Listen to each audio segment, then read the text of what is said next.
বিএনপির শীর্ষ নেতাদের অতি সাম্প্রতিক যে বক্তব্য তা আমাদের কাছে বড়ই অদ্ভুত মনে হচ্ছে এবং অনেকখানি অস্বাভাবিক। যেমন শনিবারই বিএনপির সেকেন্ড ইন কমান্ড বা দ্বিতীয় শীর্ষ নেতা মির্জা ফখরুল ইসলাম আলমগীর একটি অনুষ্ঠানে যে বক্তব্য দিয়েছেন তার খানিকটা এক্সাম্পল তুলে ধরি যে কেন আমাদের কাছে এই বক্তব্যগুলো অস্বাভাবিক মনে হচ্ছে। তিনি বলছেন যে অন্তর্বর্তী সরকার কাজ শুরু করেছে, নিঃসন্দেহে তারা এরই মধ্যে অনেক ভালো কাজ করেছে, আমাদের পথে দেখাচ্ছেন। গত 10 মাসে যেসব ঘটনা ঘটেছে তাতে সন্ধিহান হয়ে পড়েছিলাম, কিন্তু অত্যন্ত আশ্বস্ত হয়েছে যখন ডক্টর মোহাম্মদ ইউনূস এবং তারেক রহমানের বৈঠকে কতগুলো বিষয়ে একমত হওয়া গেছে দুপক্ষের পক্ষ থেকেই। এতে আশার আলো দেখা দিয়েছে। নির্বাচনের মাধ্যমে দেশের মানুষের আকাঙ্ক্ষা পূরণ হবে এমনটা সবাই আশা করছে। কেন অদ্ভুত বলছিলাম, কেন অস্বাভাবিক বলছিলাম? বিএনপি নেতাদের বক্তব্য। তারেক রহমান এবং ডক্টর মোহাম্মদ ইউনূসের বৈঠকটি কবে হলো? 13ই জুন। এর আগ পর্যন্ত বিএনপির যে বক্তব্য, যে হুঙ্কার, যে হুঁশিয়ারি, নানান ধরনের সন্দেহ, বিদেশিদের যে এজেন্ডা বাস্তবায়ন করছে সরকার, স্পষ্টভাবে বলেছে। হঠাৎ করে ইউটার্ন, একেবারে সরকারকে ব্ল্যাঙ্ক চেক দিয়ে দেওয়া যে অনেক ভালো কাজ করেছে 10 মাসে। কিছুটা সন্দেহ জেগেছিল, কিন্তু এক বৈঠকেই সব শেষ হয়ে গেছে। কি এমন রহস্য লুকিয়ে রয়েছে সেই বৈঠকে? আচ্ছা, রহস্য যেটি হোক না কেন, বিএনপি যা আশা করছে তা কি আদৌ হবে? অন্যান্য যে রাজনৈতিক দলগুলো রয়েছে, সরকারের লেজর বৃত্তি করছে, তাদের যে উল্টো হুঁশিয়ারি, হুঙ্কার, সেখানে বিএনপি টিকতে পারবে? এ কথা আমরা নিশ্চয়ই বলছি না, সরকারের কোনো কাজের প্রশংসা করা যাবে না, কিন্তু বিএনপির কি আচরণটি ছিল আর এখন কি, সেটি শুধু আমরা পার্থক্য খোঁজার চেষ্টা করছি।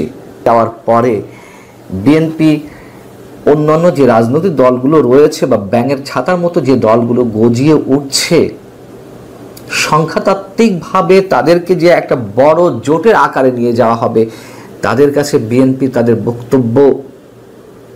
বক্তব্যের ফ্লুঙ্গে ছড়াতে পারবে? যেমন 4টি জোট এবং 35টি রাজনৈতিক দল মিলে, নাম সর্বস্ব রাজনৈতিক দল সবকটি মোটামুটি, এগুলো মিলে একটা ফেডারেল বডি হয়েছে। কি হয়েছে? সেটার নাম কি দেওয়া হয়েছে? জাতীয় সংস্কার জোট। এই জাতীয় সংস্কার জোট শনিবার একটি আলোচনা সভা করেছে। সেখানে তারা কি হুঁশিয়ারি দিয়েছে? বলা হচ্ছে সংস্কার ছাড়া কোনো নির্বাচন হতে দেওয়া হবে না। তারা 8টি দফা উত্থাপন করেছে। 8 দফা দাবির মধ্যে কি রয়েছে? অবিলম্বে জুলাই সনদ ঘোষণা করতে হবে, সমস্যার কাজ দ্রুত সম্পন্ন করতে হবে, বিচারের কাজ দ্রুত সম্পন্ন করতে হবে, আগে স্থানীয় সরকার নির্বাচন, পরে জাতীয় সংসদ নির্বাচন।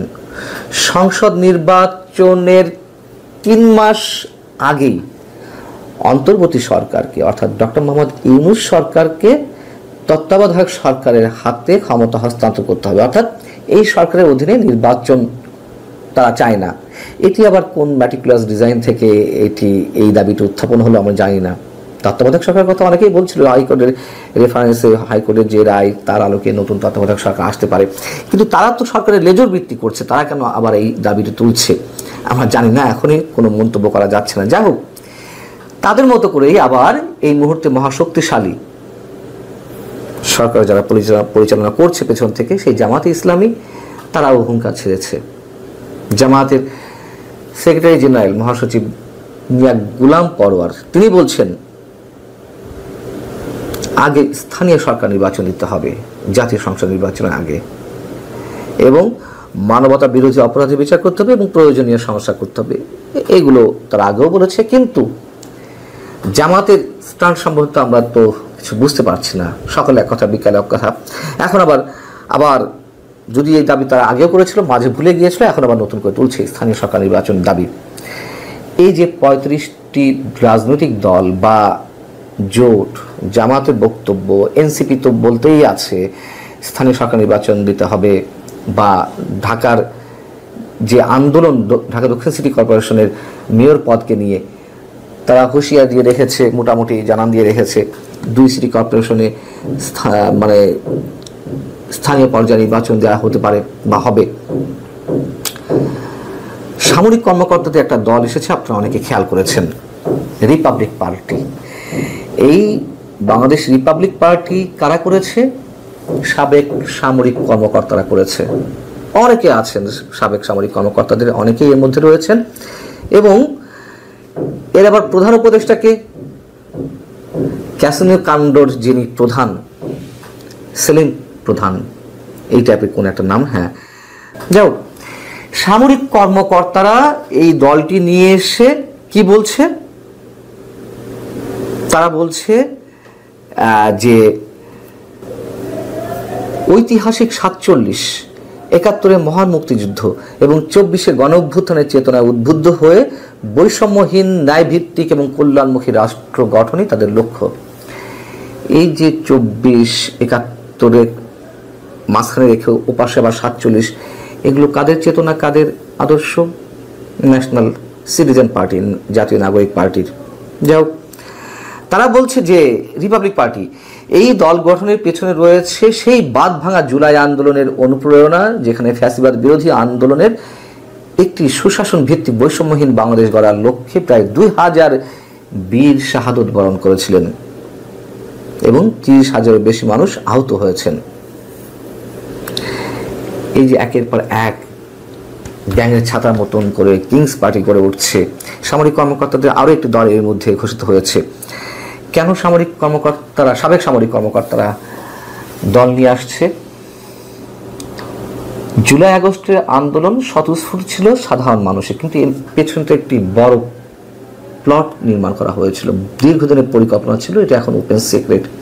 এবং এই আন্দোলনের যে সাধারণ মানুষের অংশগ্রহণ করেছিলেন, তাদের যেই চাওয়া বা যেই উদ্দেশ্যে তারা রাজপথে নেমেছিলেন, তাদেরটা আমি নিশ্চয়ই শ্রদ্ধার সঙ্গে স্মরণ করি। কিন্তু এর বাইরে আর যা ছিল, এবং এই আন্দোলনের ম্যাটিকুলাস ডিজাইনের পিছনে কিন্তু সাবেক সামরিক কর্মকর্তাদের একটি বড় অংশ তারা ওতপ্রোতভাবে কাজ করেছেন।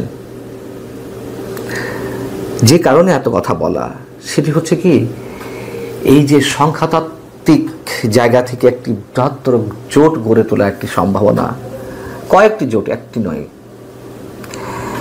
সেখানে বিএনপির সংখ্যালঘু হয়ে পড়বে না তো? বিএনপি অনেকখানি বিচ্ছিন্ন হয়ে পড়ার আশঙ্কা রয়েছে কিনা, সেই কথাগুলো বিএনপি ভেবেছে?